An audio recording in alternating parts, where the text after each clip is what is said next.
बताते जाएंगे। તો આપણે દ્વારકાની આપણે સુદામા સેતુ છે એની પાછળ આવ્યા છીએ। તો અહીંયા આપણે 5 કુંડ છે। हिंदी में ही बता रहे हैं, हिंदी में ही बता रहे हैं। कैसे बनाया? यहाँ पांचों पांडव आए थे जब कृष्ण भगवान यहाँ राजा बने थे ना, तब यहाँ आए थे पांचों पांडव। तब पांचों भाई 5 कुंड बनाए थे, 5 ऋषि को प्रकट किए थे। 5 ऋषि तपस्या करके 5 नदी को बुलाया।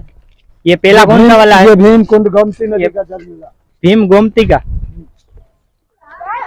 पहले आपको भीम कुंड गोमती नदी का जल मिला। अब ये युधिष्ठिर कुंड पे जा रहे हैं। अब ये कौन सा वाला है ये बताना। ये युधिष्ठिर कुंड जाम्बुवती नदी का जल है। हाँ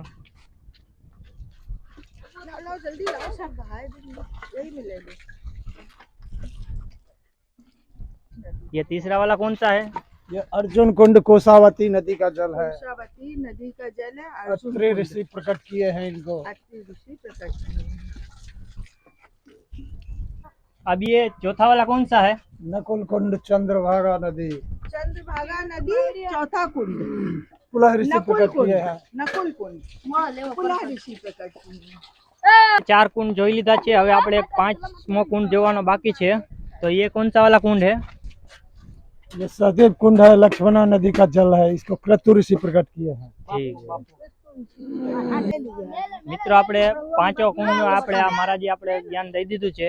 તો તમને કેવો લાગ્યું કમેન્ટની અંદર જરૂર જણાવજો। સારું લાગ્યું હોય તો કમેન્ટ પણ કરી નાખજો ને હાલો હવે આપણે આગળ જઈને મળીએ। मैं प्रयागराज से रचना चौरसिया द्वारका घूमने के लिए आई हूँ। यहाँ 5 पांडवों का कुंड है। यहाँ आके मुझे बहुत अच्छा लगा। लाइक कर दो, सब्सक्राइब कर दो, लाइक कर दो, सब्सक्राइब। તો ભાઈ આપણે અહીંયા સબસ્ક્રાઇબર આપણા મળી ગયા છે અને અમને એને મળીને બહુ આનંદ આવી ગયો છે ભાઈ। તો ભાઈ તમે બધા ક્યાંથી હો? द्वारका બધાય દ્વારકાથી? ना पटाना दबासा કેવિન બોલી નાખો જય ઠાકોર। जय द्वारका।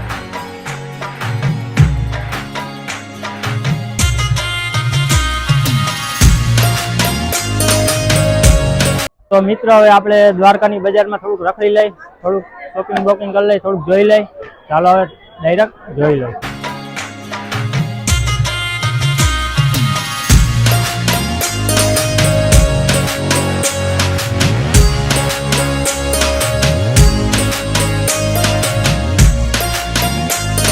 આપણે દ્વારકાની માર્કેટમાં આવી ગયા છીએ। અહીં જોઈ શકો છો તમે બધું મળે। તો હવે આપણે ડાયરેક્ટ જઈ। તો આપણે આવી ગયા છીએ અમારા સમાજની મૂળવાનાથની જગ્યાએ।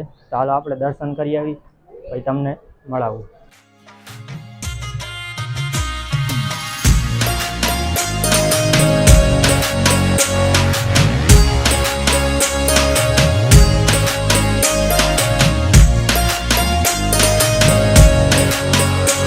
તો મિત્રો અમે આવી ગયા છીએ દરિયા કાંઠે અને ભાઈ આજે દર્શન કરીને બહુ મજા આવી ગઈ છે। તો તમને પાછળનો જરાક વ્યૂ દેખાડી દઉં। મિત્રો આમ જ્યાં સુધી તમારી નજર જાય ત્યાં ફરતીકોટ દરિયો જ છે। અને હાલો આપણે અંદર થોડાક ફોટા પાડીએ, રીલ શૂટ કરી લઈએ અને પછી મળીએ આગળ તમને સારા લોકેશનમાં મળાવું। તો હાલો હવે ડાયરેક્ટ ત્યાં જઈને મળું। તો મિત્રો અમે પહોંચી ગયા છીએ દરિયાના કાંઠે। આવે હટજે વાંધો નહીં હાલો। તો મિત્રો અમે આગળ આવેલા છે જરીક આપણે જોજો। એલા ડૂબી ન જાતો, આમ જોઈ લો, ઓલું જોઈ લો, ઓલું કેટલું આવું જોઈ લો। ઓહો જોઈ આવ્યું મિત્ર અહીંયા જોઈ શકો તમે કેવડા મોજા આવે ભાઈ। વાહ ભાઈ વાહ, મોજ આવી જાય ભાઈ આવું જગ્યાએ। ચાલો હવે જરીક આમ આપણે આગળ જતા આવી। એમાં થેલો નહીં જોજે કોઈ લઈ ન જાય। હાલો હવે આપણે આમ આગળ આવી જઈએ। અહીંયા ફોટોશૂટ ચાલુ છે। તો મિત્રો આપણે અહીંયા દરિયા કિનારે ફોટા બોટા પાડી લીધા, વિલેજ શૂટ કરી લીધી, વ્લોગ પણ બનાવી દીધો। તો હવે આપણે અહીંથી બહાર નીકળશું। હજી ઓલાને ગોતવો જોઈએ, એ ક્યાં ગયો? ઓય શું કરે? ઘરે લઈ જવી રેતી કા મકાન નચણું આગળના હોય એવા જ વર્તાય। ના મારા ભાઈ લઈ જાવી તો મારા ભેગો ન આવતો। મૂકી દે પાછી આ મિત્ર હોય ને એવા જ વર્તાઈ જાય। ચાલો હવે આપણે ડાયરેક્ટ બહાર જઈએ। તો મિત્રો અમે દરિયામાં ભાઈ મોજ કરી આવ્યા અને બહાર પણ નીકળી ગયા છીએ। અને અહીંથી ભાઈ દ્વારકાધીશનું મંદિર પણ દેખાય છે। તમને થોડુંક ઝૂમ કરીને દેખાડી દઉં। અરે ભાઈ તજિયા દેખાય છે, જોઈ લો ભાઈ વાહ ભાઈ વાહ. તો હાલો હવે આપણે આમ આગળ જાય, નાસ્તો બસ્તો કરવો જોઈએ. લા નાસ્તો કરવો છે, ભેલ ભેલ કઈ ખાય નહીં. એવું છે. તો મિત્રો ફાઇનલી આપણે અહીંયા દરિયા કિનારે આપણે એક ભેલવાળા ભાઈ મળી ગયા છે. ભાઈ એક મસ્ત મજાની ભેલ બનાવી નાખો, આમ તાકાત આવી જાય બરોબર. ચાલો મિત્રો આપણે ભેલ ખાઈ લઈ, અને બાજુમાં દરિયો છે એટલે ભાઈ ખાવાની બહુ મોજ જ આવી જશે. તો હાલો ભેલ ખાઈ અને તમને આગળ ડાયરેક્ટ મળું. તો મિત્રો ફાઇનલી આપણી ભેલ બનીને આવી ગઈ છે, અને અહીંયા પાછળ દરિયો છે પણ. તો ખાવાની ભાઈ બહુ મજા જ આવશે. અને ફાઇનલી એક વાત તમને હું કહેવાનો તો હું વાત કેવી ખબર, કોઈને કહેતા નહીં, આનો ગાડીઓ કરી નાખી. હાલો વાંધો નહીં આપણે ખાઈને હવે આગળ મળીએ. શું કહેતો હતો ભાઈ તું? જે હોય તો મારો જ ગાડીઓ કરી નાખે ભાઈ. તારી તો પૈસા કેટલા છે યાર, તને ખબર કાંઈ નથી હવે. હું કાંઈ નથી. હું કામે જાઉં 200 રૂપિયા. આમાં જોઈ લો મિત્રો, ઠેલો કેને પહેર્યો, એની જેની કે પૈસા વધારે હોય ને ઈ ઠેલો પહેર્યો. જો કોને પહેર્યો આમાં? તું લઈ લે ઠેલો, બીજું હોય તો તું રૂપિયારો થઈ જાય. વાંધો નહીં. હાલો મિત્રો ખાઈને પછી આનું તો કોઈ દી પચશે જ નહીં. તો ખાઈને હવે આગળ મળીએ ડાયરેક્ટ. હાલો ફટાફટ, આમાં ટ્રેનનો પણ ટાઈમ બહુ થઈ ગયો છે, તો હવે ડાયરેક્ટ ખાઈને તમને ત્યાં જ મળ્યું. તો ભાઈ આપણે લીંબુ સોડા પી લે. ભાઈ તમારે તડકો બહુ ઈ કેમ? તડકો બહુ છે અહીંયા તમારે. અમે આવ્યા જામનગરથી. એવું છે?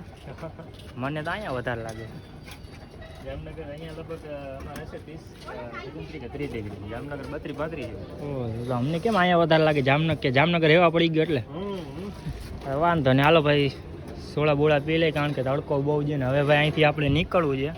હવે ડાયરેક્ટ ટ્રેન આવી જ છે આપણી ક્યાં 11:30 વાગે. તો અહીંથી ફટાફટ નીકળી જઈએ. 9:30 આઈ થિંક 9:30 પોણા 10 જેવું થઈ ગયું છે. તો ફટાફટ પીને આપણે નીકળી જઈએ ને આપણી ટ્રેન વહી જશે. હાલો ડાયરેક્ટ તમને સ્ટેશને જઈને જ મળું. એ અમે મસ્ત મજાની લીંબુ સોડા પી લીધી છે. તો અહીંથી નીકળી. હાલો ભાઈ દ્વારકાધીશ. જય દ્વારકાધીશ. જય દ્વારકાધીશ. હાલો તો ભાઈ હવે અહીંથી આપણે નીકળીએ અને હવે ડાયરેક્ટ આપણે સ્ટેશને.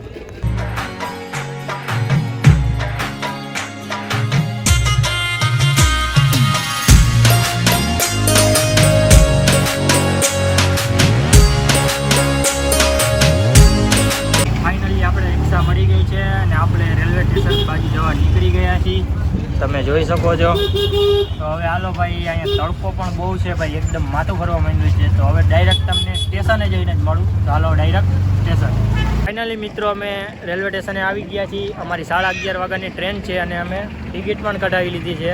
તો હવે આપણે જામનગર જવા માટે નીકળી જશું. ભાઈ અહીંયા બહુ રેખડા, બહુ મજા આવી, બહુ એન્જોય કર્યા, દ્વારકાધીશના દર્શન કર્યા, તમને પણ કરાવ્યા. તો ભાઈ વિડીયો સારો લાગ્યો હોય તો લાઇક કમેન્ટ કરવાનું ભૂલતા નહીં, અને સબસ્ક્રાઈબ કરવાનું તો ભૂલતા જ નહીં. તો હવે હાલો આપણે ટ્રેન આવે એની વાટ જોઈ.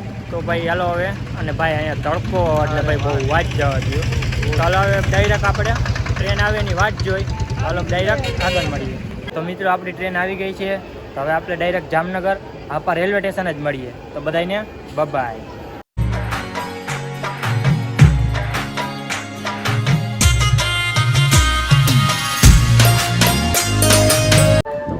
આપણે આપવા આવી ગયા છીએ અને આજનો બ્લોગ વિડીયો આપણે અહીંયા પૂરો કરી છીએ. તો બ્લોગ તમને કેવો લાગ્યો જરૂર જણાવજો. ચેનલની અંદર ન હોય તો સબસ્ક્રાઈબ કરી નાખજો, બેલ આઇકન દબાવવાનું ભૂલતા નહીં. અને મળીએ આવા જ બ્લોગમાં. તો ભાઈ બધાને જય દ્વારકાધીશ, જય શ્રી રામ.